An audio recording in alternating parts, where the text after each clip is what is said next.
Welcome, everyone. Thank you so much for joining the National Civic League's June webinar, The ABCs of Inclusive and Equitable Engagement. My name is Rebecca Trout, and I am the Program Director of the All-America City Awards and Communications here at the National Civic League. For those of you less familiar with the League, we are a 125-year-old nonprofit, and we aim to advance civic engagement to create more equitable and thriving communities. The All-America City Award is our flagship program. It began in 1949 to really recognize outstanding examples of civic engagement in communities across the country. We use the All-America City Awards to celebrate and lift up communities doing wonderful work. And then we use this webinar series to share those promising practices as well as to give project examples and tools that might help with a community's engagement work.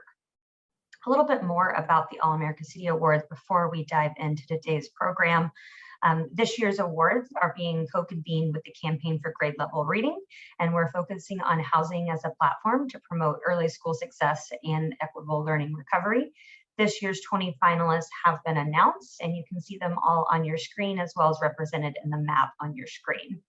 We're very excited that the award event is coming up July 19th through the 21st. We will have a series of workshops, keynote speakers, and then of course our wonderful finalists will be bringing their applications to life in front of a jury of national experts. And then we will name the 10 All-America Cities for 2022 at the closing event ceremony.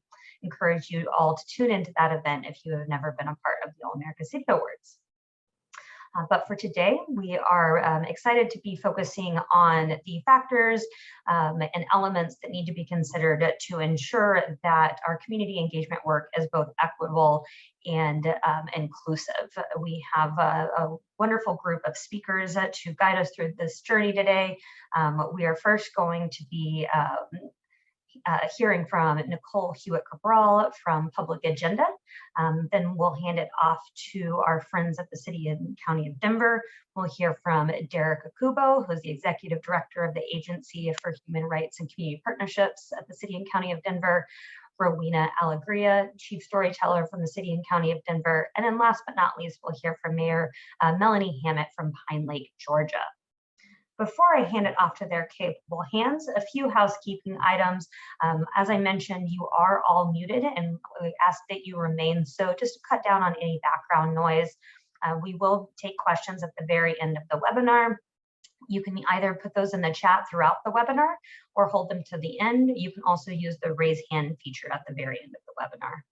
We are recording today's webinar, and I will be sending you a copy of that recording as well as the slides at the end of today's call. And now, without further ado, I'm happy to bring forward Nicole to get us started. Nicole? Thank you, Rebecca. Thank you for the invitation. It's an honor to be here today. I am really excited to share with you all some of what I've been learning about civic engagement. So a little bit about myself and the organization I work for. I work for Public Agenda. We're a democracy-focused research to action organization. Our key capacities are around executing our mission in terms of doing that through research and public engagement. Next slide. And just a little bit about me. I have been with public engagement for about 8 years now. In this role, not even half of a year as a director of public engagement, but I've been with the department over 8 years now. And then just a little bit about my background. I've been working in participatory democracy building, civic engagement, community development for over 20 years now. I'm from New Jersey, but I now live in Brooklyn, New York, but I spent my summers in Jamaica, running around our family farm after my grandmother. In fact, there's a photo of the road leading up to her home. And my first sort of job after college was as a Peace Corps volunteer working in rural communities in Bolivia. So another picture of some of the women that I lived with and worked with. So I wanted to highlight this about me because in an international context is really, really important in understanding how I see civic engagement or participatory democracy building, as well as having very much a grassroots frame. Next slide. So in the public engagement department, which honestly is an imperfect word to describe what we do, and we're still trying to think about the best way to name what we do. But our starting point has been around creating a theory of change. So this is a theory of change that we're working with right now. And it is that people have the power to shape their communities in ways that are equitable and inclusive. And there's 4 words in that theory of change that I want to highlight. Next slide. First word is people, then power, then equitable and inclusive. Next slide. So people, really the heart of what we're trying to do is center people. We believe and know that people, the folks that are most proximate to the challenges that are being faced, are the best situated to come up with the solutions. Next. Shifting power. So power, that's really important. We've been doing that through thinking about how to really ensure that people have the capacity, that's the resources, the information to really be able to shape their communities. And that's sort of like a very active word. We've found that people are tired of just having their voice amplified. They want to move to action, but they also need to have the resources that they need to be able to do that. Next slide. So apply an equity lens. And, I think a lot of folks talk about equity, but I think making that real in our work is certainly a challenge. And I think for us, one thing that we've been doing a lot of work around is defining equity. And here is a definition that we've been really sort of focusing on. Next slide. So equity is when outcomes are not predictable based on someone's identities. And that's a definition from the Creative Action Lab that we've really been focusing on, sort of thinking about interrogating in our own department and in our own work. Next slide. Inclusive. I really think about inclusivity as really true co-production, co-creation, making sure that whoever we're working with are equal partners in every step of the way, which is difficult, but it's something that I think is really important to really make sure that that power is shifted, that equity is embedded, and that people are centered. Next slide. So what is engagement? Again, this is an imperfect word for what we're trying to achieve, but we've been trying to put some words to that. Next slide. So one way to think about engagement or civic engagement is that it's about relationships and relationship building. So it's relationships between, is this word citizens, but we just mean anybody who lives and works and thrives in a neighborhood. So citizens or residents, it's really about the relationship between them and the institutions that serve them. Next slide. But it's also about the relationships amongst people in that community. And I think some things to highlight as we're thinking about engagement in terms of relationship, that's really about building trust and also recognizing that there might be past hurts, and it's about repairing relationships too. This is work that is for the long haul. This is not short, this is not quick fix. This is truly about building trust and repairing and strengthening relationships. Next slide. So what does good engagement look like? And here are just some examples of things that we've seen and experienced and been thinking about in our own work. Next slide. So first thing, engagement is about meeting people where they are and not reinventing the wheel. So this is actually a picture that I took from a basketball tournament. We have been working in this area of New York City called Jamaica Bay. It is, if you think of JFK Airport, it is a massive wetland where millions and millions of people are living, but extremely, extremely vulnerable ecologically. Years ago, Hurricane Superstorm Sandy just really devastated the area. And we've been doing some deep work with the community, really again around shifting power so that they have a stronger say in decisions, especially large infrastructure decisions that affect their communities. So we've been having these conversations and community building activities, bringing together scientists, policymakers, residents, and we decided to do it at a basketball tournament. That Saturday, that's where everyone was. So we actually had these conversations about ecology in a basketball tournament that went really well. And again, it's not about creating a new event, a new process. It's about finding where people are and meeting them in an environment that's comfortable for them. Next slide. Good engagement includes people who have been historically excluded. So this neighborhood in Brooklyn is predominantly West Indians, that's Caribbean. And we were definitely intentional about making sure that it was, that we had folks that represented various identities participating in the project. But really from doing some community conversations, listening sessions, and mapping, we realized whole segments of the neighborhood or of the community were missing, and particularly folks that lived in public housing. So we made sure that we went to their meetings or tenant association meetings to again have these conversations and make sure that they're involved in conversations and decisions around infrastructure that affected their community. So making sure that you are able to identify folks that have been historically excluded and you not doubly exclude them. Next slide. So this is something that we think about. So a lot of folks that do engagement or create practices or processes, they often sort of create the table and invite people to participate. Next slide. Something that is really, really important to also keep in mind that the table might already be set. There might be processes and practices that work for the community that they're already doing. And what we really need is a relationship of trust where we are invited to their table. Next slide. So a few more things that I've been thinking about and learning as I've been doing engagement. One, recognize we're not starting from scratch. So this is an example of a group that we were working with who really wanted to understand more about local action, especially around mutual aid organizations that have just flourished since the pandemic in New York City. And a lot of what we had found is that there are a lot of incredible new organizations that have popped up in the last 2 years, but then there's also organizations that have been there from the inception of the city that have been doing mutual aid work.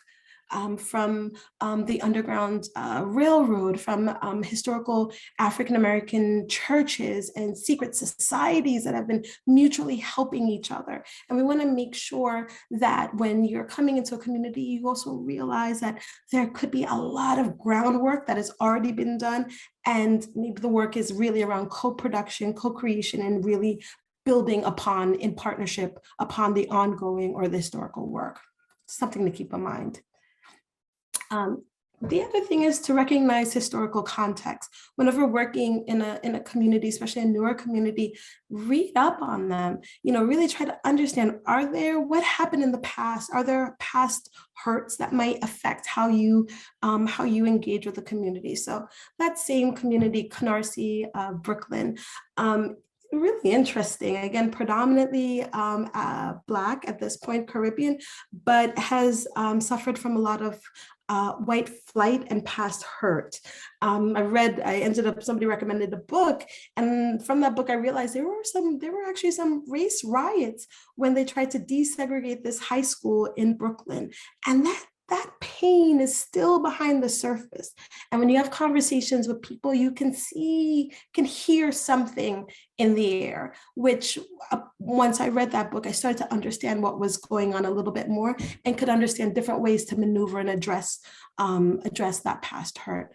The other thing is we had an amazing opportunity to do a boat ride, bring folks in from the community to see their community from another vantage point, from the water, and really sort of reimagine what rebuilding could look like. We offer this free boat ride and had very, very few people sign up for it. And a lot of folks who were organizing were kind of confused about that. And again, it was really around understanding, again, past hurt, understanding that many folks of African heritage have a very fraught relationship with water, with lack of access to water, with the Middle Passage and slavery, and just really understanding historical context as you're doing your work is essential. Next slide. Honor culture. So this is actually from two pictures, one from my work in the Gulf Coast with the United Home Nation, as well as some other Native American tribes that we had worked with, and really making sure that whatever you're doing, you're honoring culture, you're talking to people, figuring out ways to incorporate that into your work. So we started the event with a smudging ceremony, which was just really beautiful way to unify everyone present and honor the land, the people that we were working with. The second picture are actually Jamaican patties. We talk a lot about, make sure you have food at whatever you're doing, but make sure the food works for the people. Don't just get food. Ask people what works for you. What would you like to eat? So just had a picture of the patties in there. Next slide.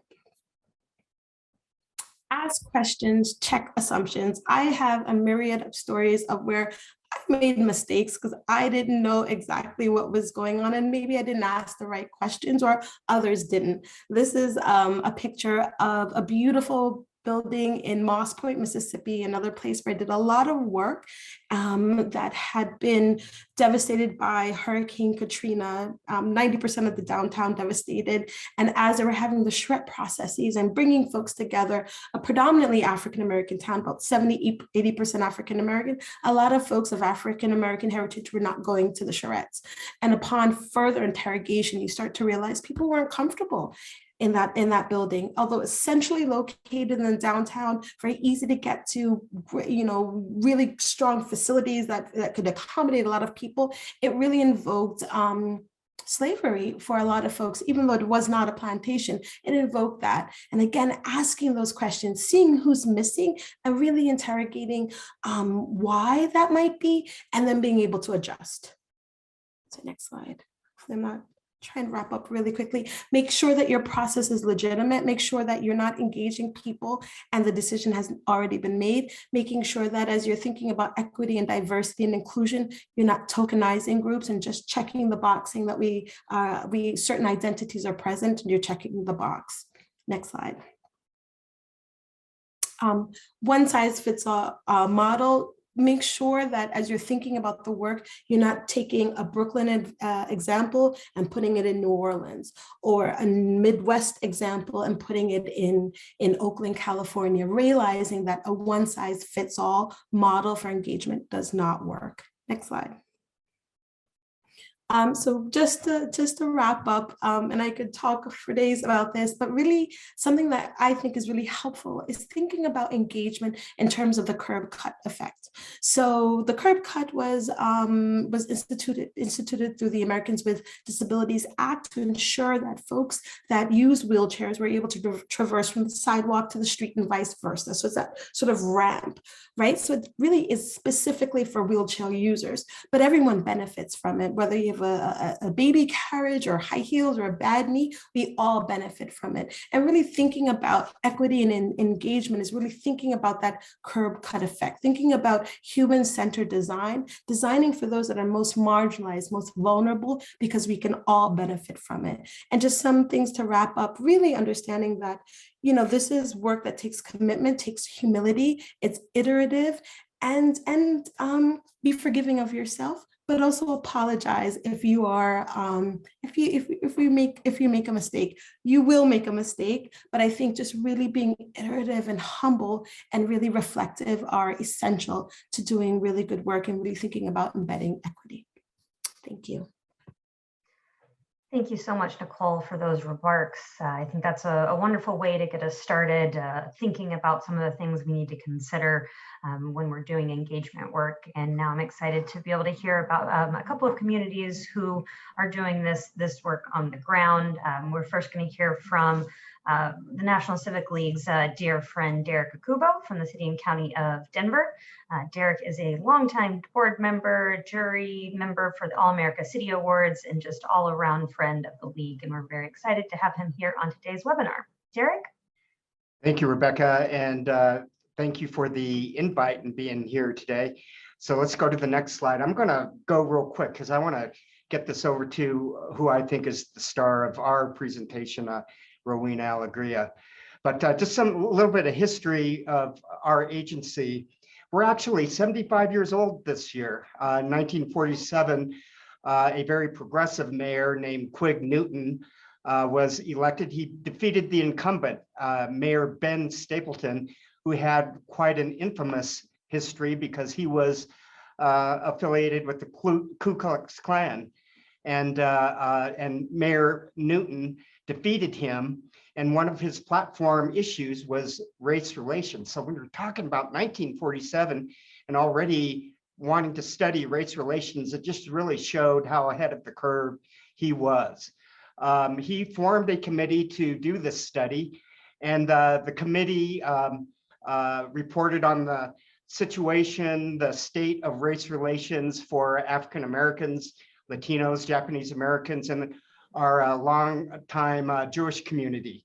In 1947, the Japanese Americans had just been released from the internment camps in 1945, my family among them, and they relocated to Denver. And so during that time, there was a lot of transition going on locally as far as race. Next slide. So what the committee found was that prejudice and systemic discrimination was very prevalent in Denver in every single system. And so, and when you looked at the study and you read these things, all these systemic discrimination systems that were in place were done very intentionally and very deliberately to keep people of color down. And so when you look at this list as far as what they studied and the findings that you see here, it was in every situation, every system that was here in Denver, there is a broad and extensive discrimination policies and programs, practices that were in place. Next one. Over the years, the human rights and community partnerships has evolved through a variety of structures. This is where we are now. We have 8 offices that focus on specific areas. We also have 10 advisory commissions that advise me and Mayor Michael B. Hancock on the issues in the community and strategies to address those situations. We are probably the one agency that works with every single department here in the city and county of Denver as far as their community engagement, as far as their practices, their equity, putting an equity lens on everything that our city government does. We employ a variety of engagement practices, and probably one of the more unique ones is in our Office of Storytelling. And with that, I'm going to turn it over to Rowena Alegria, who is our city's chief storyteller, to talk more about this specific approach. Rowena. Thank you, Derek, and thank you everybody for being here and also for hosting us. I'm excited to be here and to tell you about it, and I'm going to dive right in. So I'm chief storyteller for the city and county of Denver, founder and director of the city's first Office of Storytelling. We launched the office in 2019 as a race and social justice effort and as an experiment on how to better reach marginalized community by listening to them and by honoring them. Next slide. The office uses storytelling to preserve culture in the way historic preservation preserves buildings, but through video. We engage marginalized communities to tell their own stories in their own voices. We don't use narrators or voiceovers. And we bring those voices back into City Hall to inform and influence policymaking. In just 3 years, this one-of-a-kind I Am Denver storytelling project has captured hundreds of video stories, the vast majority about people of color told in their own voices. Next slide. We've created 2.7 million impressions on the city's social media accounts, with 2/3 of I Am Denver posts performing better than the average city post. Next slide. We've received local and national recognition, including 4 Heartland Emmy nominations, and this was a big one, a Cultural Heritage Award from a long-standing Chicano institution. Local stations have also begun to air our documentaries. Next slide. Our first hour-long documentary was titled Chicanas, Nurturers, and Warriors, and it was a tribute to the women who were part of a movement that changed our city, but who seldom get recognized. The film premiered at the Denver Film Festival in November of last year at a sold-out screening, which has been the case for many of our screenings. Since then, we have been asked to screen the film at 16 additional locations so far. From Lafayette to Pueblo, which for those of you who aren't from Colorado is, half the Front Range, plus organizations including History Colorado, Regis University, City of Lafayette. Only 5 months into the year, we had doubled our number of participants from the year before COVID. And here's the really exciting engagement part that we didn't even recognize when we first did this. We host talkbacks after the films, and they have been key to providing the opportunity to discuss the issues of the films with the community members and the constituency of our host organizations. In this case, those topics included social equity, criminal justice, education, redlining, and so much more.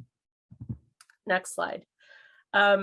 We recently implemented surveys after our film screenings and discussions. Only 53% of respondents said they were familiar with the Office of Storytelling and I Am Denver, and yet they showed up to an event, which was very exciting. But once they'd actually seen one of our films, 95% said they were likely to watch more I Am Denver videos. 99% said they were likely to share I Am Denver videos. I forget what the percentage is, but there were a bunch who said we need more of this. And the words that are on the screen there were those that they used to describe their reactions to our work. Next slide. As all of you on this webinar are likely to know today, engagement is tough to prove. We track all the numbers I've shared with you thus far and so much more, including all the comments people make to us. And I have to say the most common one is, why doesn't every city do this? Before I go further, I want to show you a quick clip of an I Am Denver documentary and then share the story I think best captures the impact of I Am Denver. Could we go ahead and click play on the video, please? Absolutely. I need to stop sharing my screen so I can share the audio, but I'll pull it back up in just a second. Okay, sure. Thank you. We'll just show a minute of the video so you get a sense of the work that we do and can understand why people are excited about this.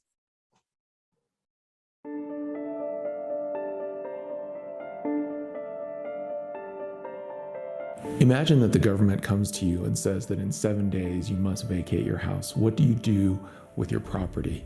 What do you do with your crops that are in the field? What do you do about your pets? Fear. Fear, ignorance.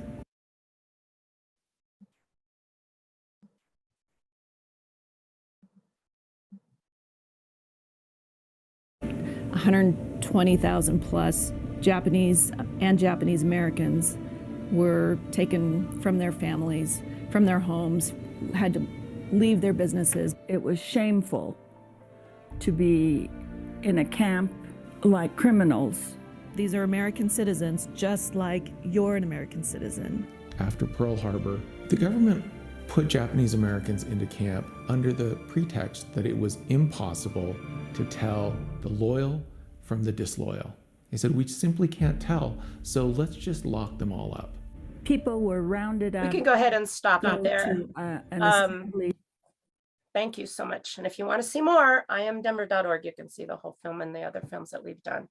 But in February 2020, almost 2 years before the Amachi National Historic Site became the nation's newest national park, and where Japanese Americans were interned during World War II, we screened our Heartland Emmy nominated film, the one we just showed you, 1,000 Paper Cranes, at the Denver Film Center. At a talk back afterward, a Denver woman whose mother was in the film, the last woman we showed, she was kept as a child in that camp. Her daughter told the crowd, our only family heirloom was an army blanket until this film. I tell you that because I think it really speaks to the power story and the power of, you know, what Derek was talking about. This city has a long history of racism. Most cities in the United States do. And so our stories were marginalized, they were ignored, they were pushed to the side, they were told not in our voices, and they were wrong. And this project, we like to think, is helping to correct that. Next slide. I was asked to discuss challenges, and honestly, the tallest hurdles have been awareness on the part of the community and of folks who approve our continued funding. But the largest one really is meeting demand. As community members, other city agencies, and now even city council members have discovered our work, they want more stories, more screenings, more discussions, more partnerships. And at present, my team is made up of 3 people, including myself, and it's a lot. Next slide. Nonetheless, we're super excited about the future and what we've been doing. For the past year, we partnered with Landmark Preservation to create the city's first ethnically based historic context. We did the Chicano, Latino, Mexicano community in Denver, sweeping history of them. We did a film. The department did a historic report. It was all released at the same time to the community. Never before has ethnicity been taken into account. Pretty much, if you weren't white and rich, your places and spaces weren't considered important. But for the first time, community voices played a very active and prominent role in preservation planning. A film with their voices will now be used to protect the places and the spaces that are important to our community. And we're already working on the next film, which will be to document the city's very rich Native American history. We're also working on a story about Denver's Chinatown, which was destroyed in an anti-Chinese race riot in 1880, and so much more. But I know I'm out of time, so to learn more, follow us, and thanks again for allowing us to be here. That's it. Thank you so much for sharing that, Rowena. We'll definitely include links to some of those videos in our follow-up email. All right, and now we wanted to provide an example of a community, of a larger city doing this work, and with a lot of resources and a dedicated department. But then we also know that, you know, smaller communities are doing this work as well. And that's why I'm excited to bring on Mayor Hammett from Pine Lake to talk about the work going on in her community. Mayor Hammett?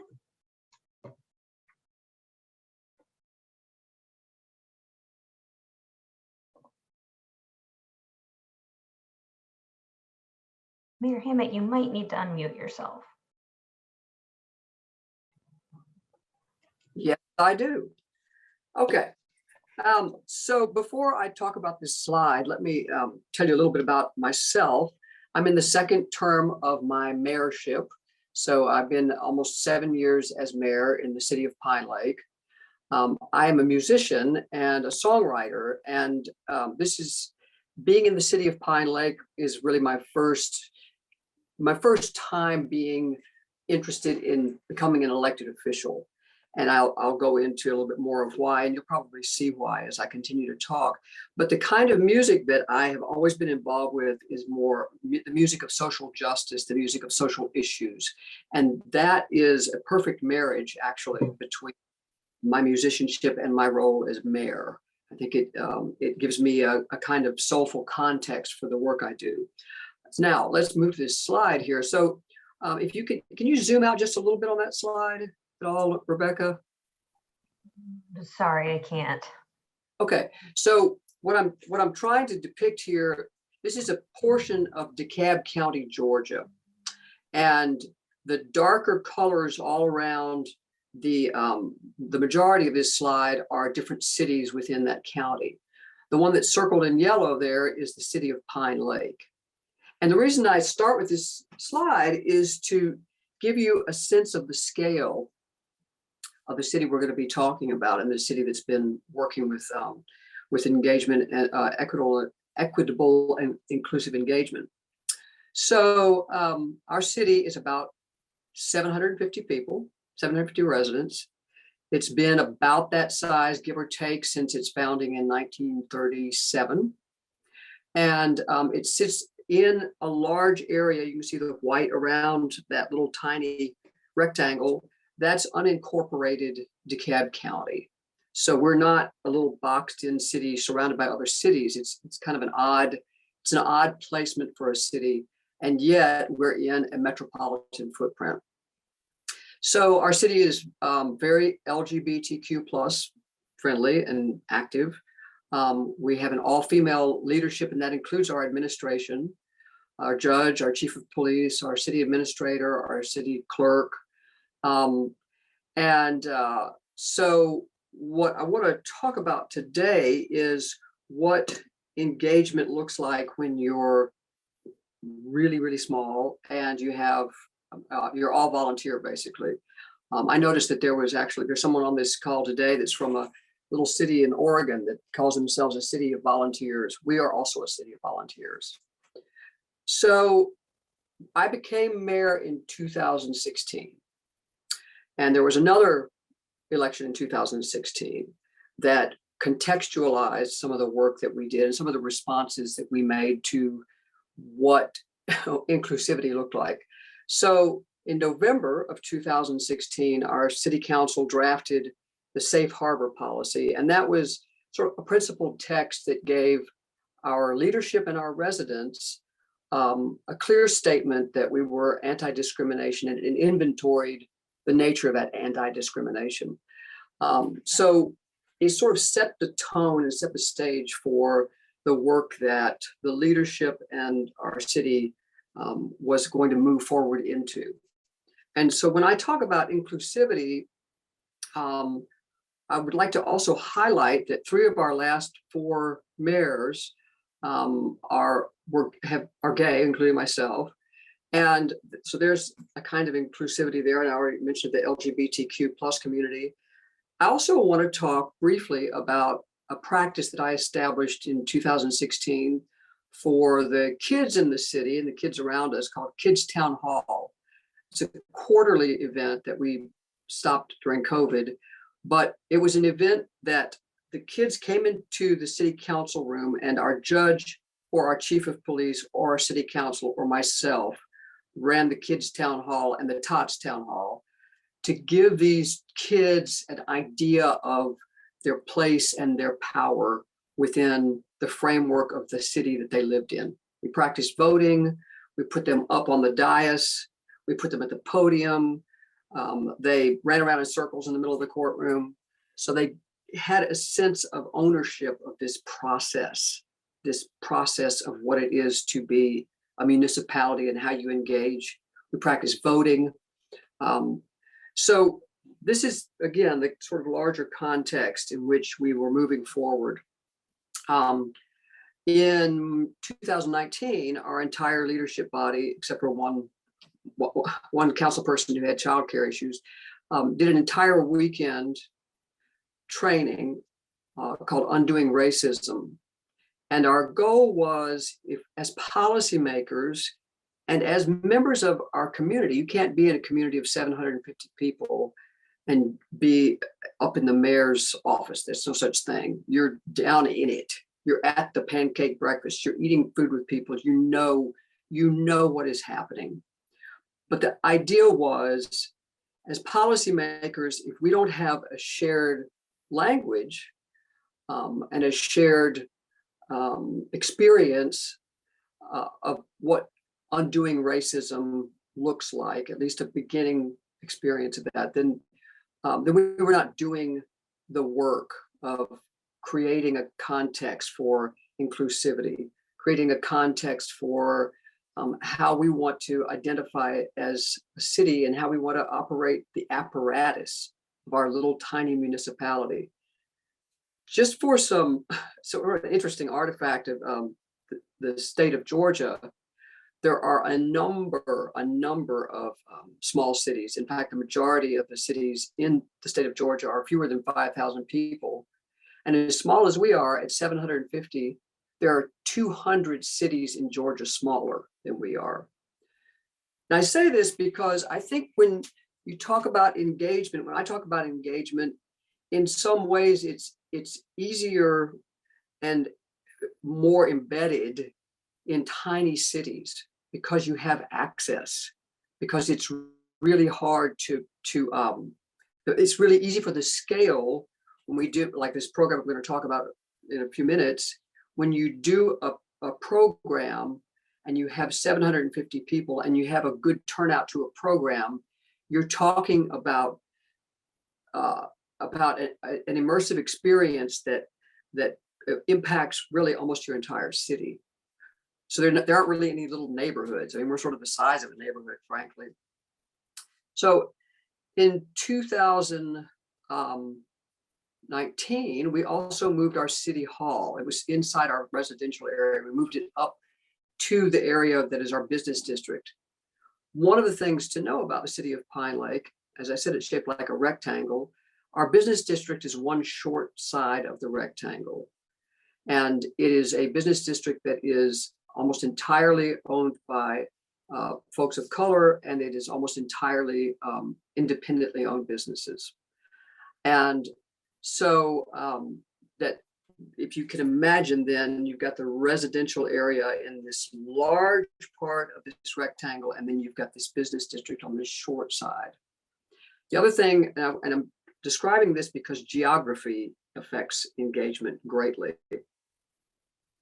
The other thing about our city is it's shaped sort of like a hammock, if you can imagine. So you've got a rectangle with kind of a bowl in the middle of it. And that's where our lake is. And actually, if you zoom in on that slide, or if you look at the slide, you can see there's a little tiny lake in the middle of all of that. So that's some context, a little bit of context, and how our city sits in the mix. We're also a city that is placed in a vast majority county of color, and we are a city that is 77% white. So that is another element of how engagement is defined and how engagement needs to operate. So if you have the next slide up. Next slide, Rebecca. Yes, thank you. So these are some banners that we created within the month after George Floyd was murdered, to start stating our position and stating our, basically, again, as a safe harbor, our place is a safe harbor for our residents, for the community around us, and for the position that we took. Ahmaud Arbery, as you know, is actually from Georgia, and our current banners have his name on the top, since there was recently his trial.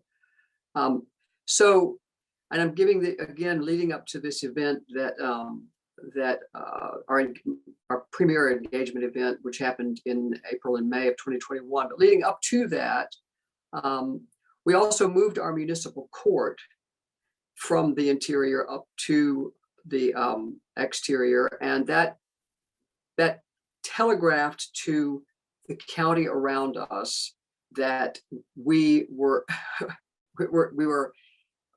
available. We put our city presence out on the street, literally. And then after that, we did an audit of our public safety and our court practices, because we have a tiny police department.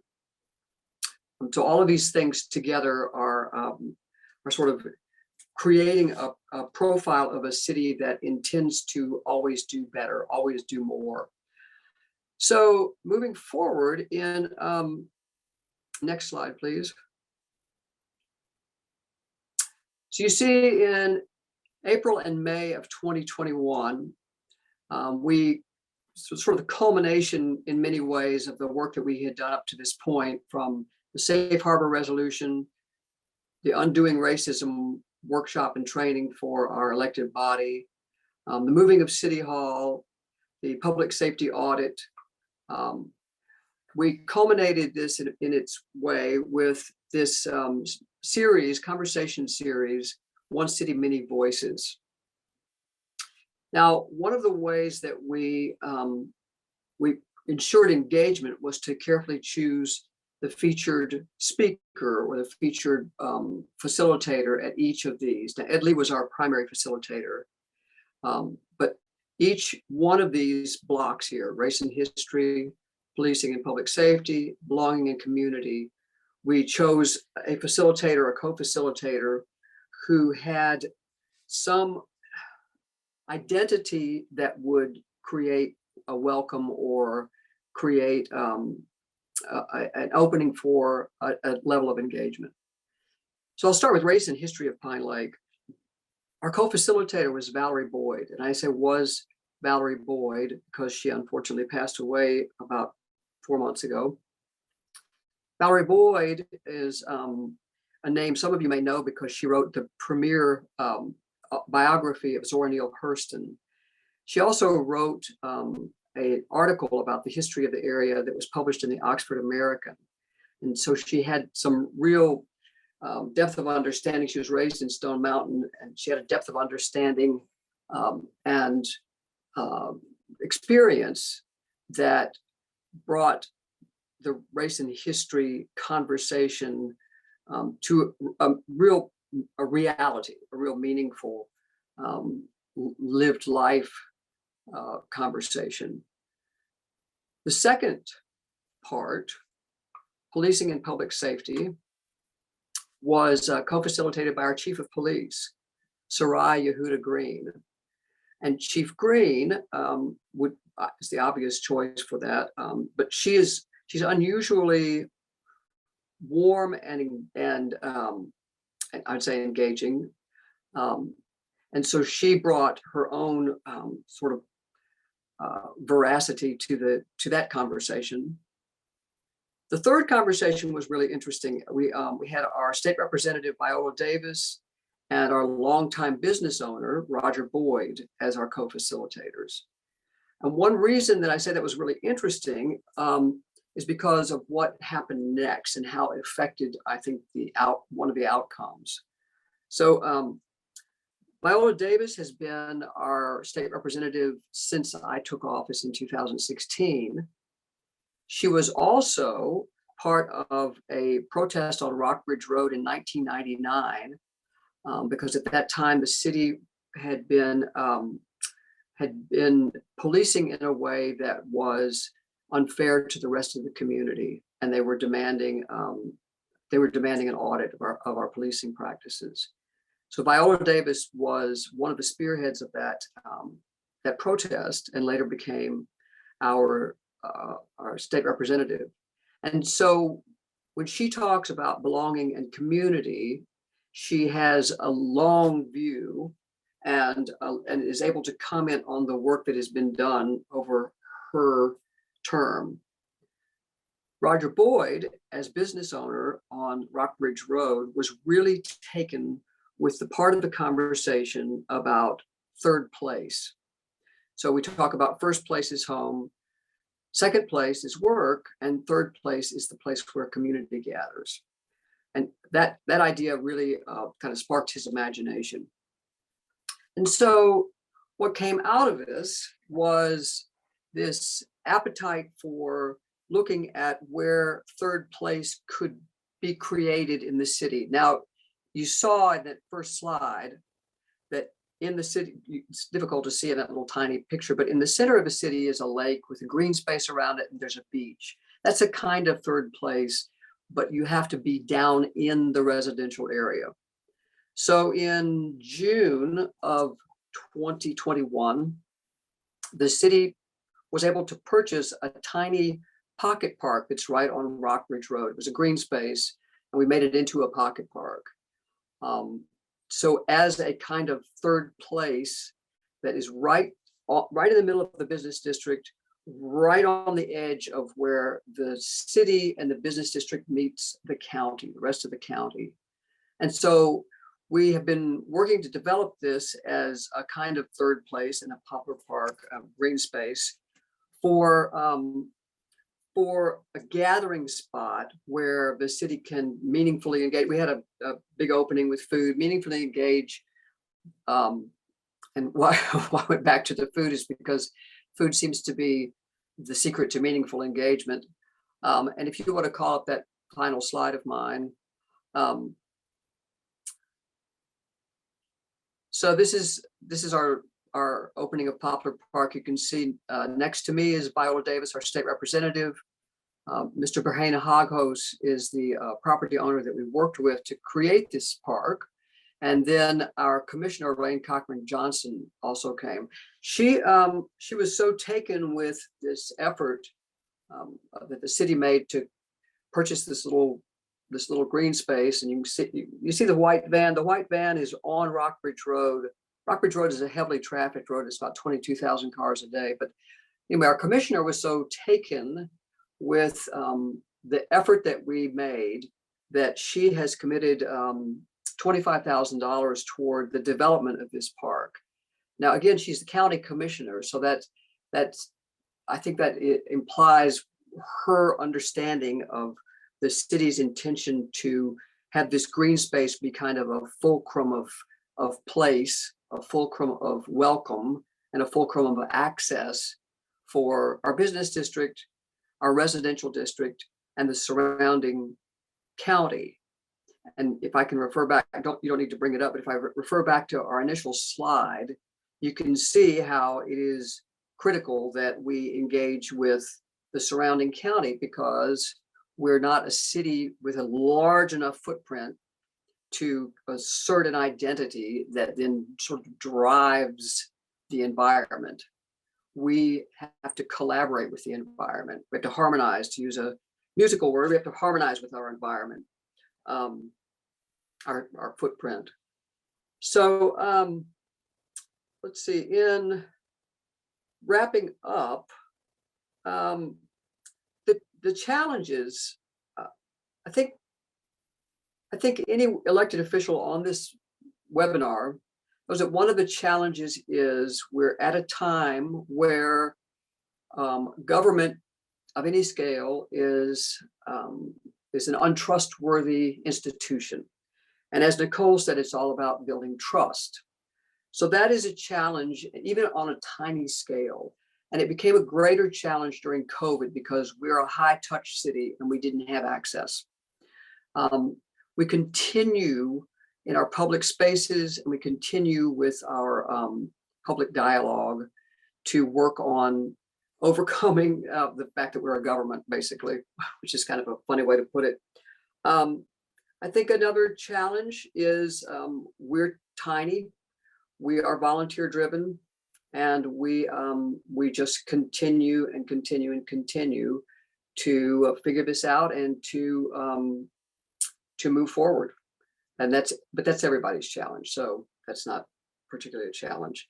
And I would say in closing, just thank you for giving me the opportunity to speak about my city and about the work that we've done and the progress we've made.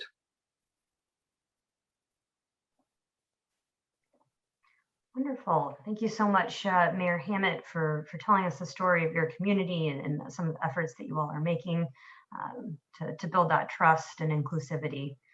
We do have a couple of minutes for some questions, so I encourage you to either raise your hand or type those into the chat. Let's see here.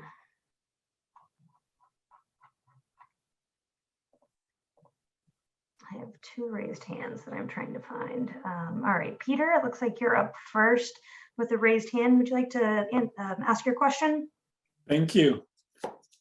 I'm not exactly sure how to frame this question. We are struggling with an attitude in the city of Cincinnati that the city government knows best about how to engage people. If you saw Rowena's slides, they don't bother with that stuff.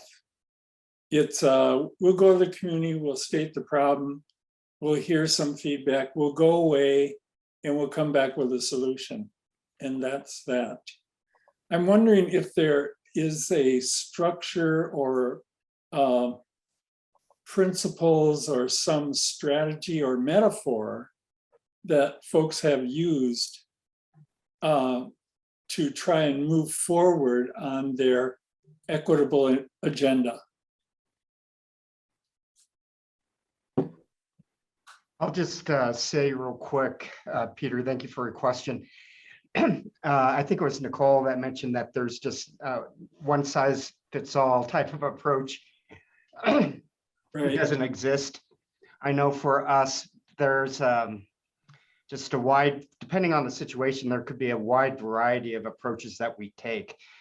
So, maybe we could have another conversation after this where we could have that conversation, but there's the partnerships in our community to help convene, to help us run those problem solving meetings are essential. Again, there's just a wide variety of approaches that I could share with you. May I add that I have macular degeneration, so I can't read. I don't know how to get in contact with you, but I appreciate the offer. Sure. Contact Rebecca and she'll get you my contact information. Thank you. Mm-hmm. Thank you, Peter. All right, and looks like I have a hand up from, is it Alina Yen? Yes, thank you. So yeah, I had a question for Derek Akubo. I was wondering, in one of your slides, you had mentioned that you work with boards and commissions, your office does. And so I was wondering, what are your thoughts on boards and commissions as a form of civic engagement, and how is that work? Like, how does your office work with boards and commissions, and what is the demographic and representation of having, I guess, residents be a part of? I don't know if they're developing programs or policies. And then I also had a question for Owena. So I'm working with the San Jose State Research Foundation with Santa Clara County, and we're starting our own oral history project, also a team of 3. And we're starting with a very specific oral history of AAPI perspectives that were active in the 50s and 70s. And so a lot of the people that we're interviewing at the moment are in their 70s, 80s, and 90s.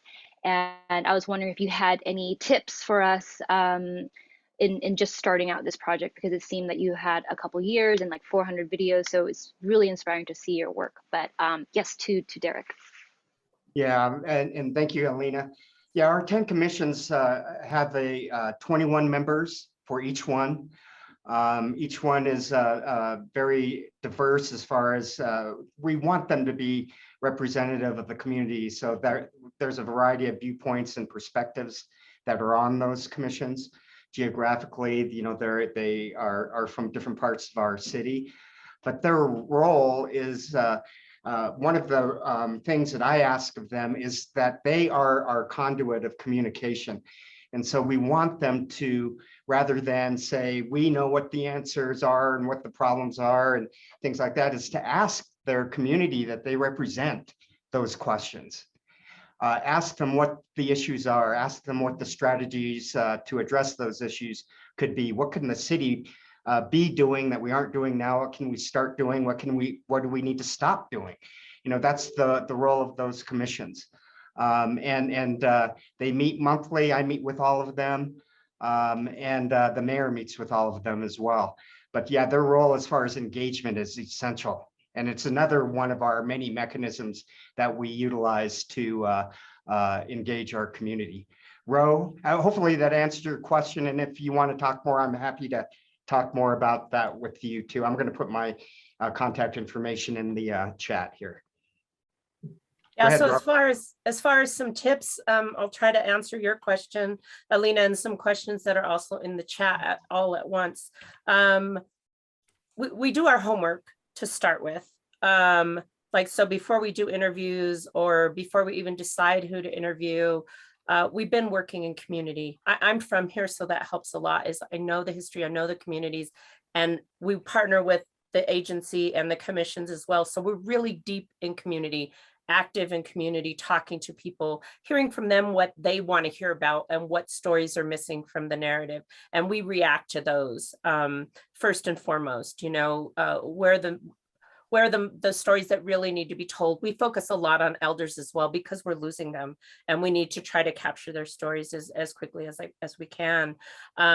Another thing that we do is we partner a lot with community organizations so that we're building on the trust they already have in their community. We're working with the constituency that they've already built, and we come into them in their spaces so that they're comfortable where they are. Same with interviews. We go to them where they're comfortable, do all our homework that we can before we show up to them, so that we really are not asking them, oh, tell us who you are from the very beginning, but we know some of who they are and what they've been doing, and can talk to them starting there about their story and build on that story. We also try to amplify work that's already happening. I think, I forget, maybe it was Nicole who was talking about working together with people. And that's a big, big part of what we do. If I know somebody's already working on something that we want to work on, I'll reach out to them so that we can partner together and do the work, locking arms and moving forward, rather than, oh, we're going to work in this silo and you work in that, or we're going to work parallel on something. That to me is silly. So especially when you have such a tiny team, right? So if we try to gather our resources and move forward together, I mean, that's been a solution for us for sure. Thank you. Thank you so much for both of you. Wonderful. Well, thank you for that question and for those answers, speakers. Unfortunately, we are out of time. I want to respect everyone's time, but do see that there are a few more questions in the chat. So here's what we'll do. I'm going to send this follow-up email with the recording and slides. If the speakers agree, I will share their contact information, or you can email me your questions and I will get those answered for you by our speakers. So I want to thank you all for spending your afternoon with us, and a special thank you to our speakers, Nicole, Derek, Rowena, and Mayor Hammett. Really appreciate sharing your expertise and, of course, the work that you're doing through your organizations and through your communities. And we will be in touch with that follow-up email, and please don't hesitate to ask any questions through email and I'll get those answered for you. Thank you, everyone. Have a wonderful rest of your day.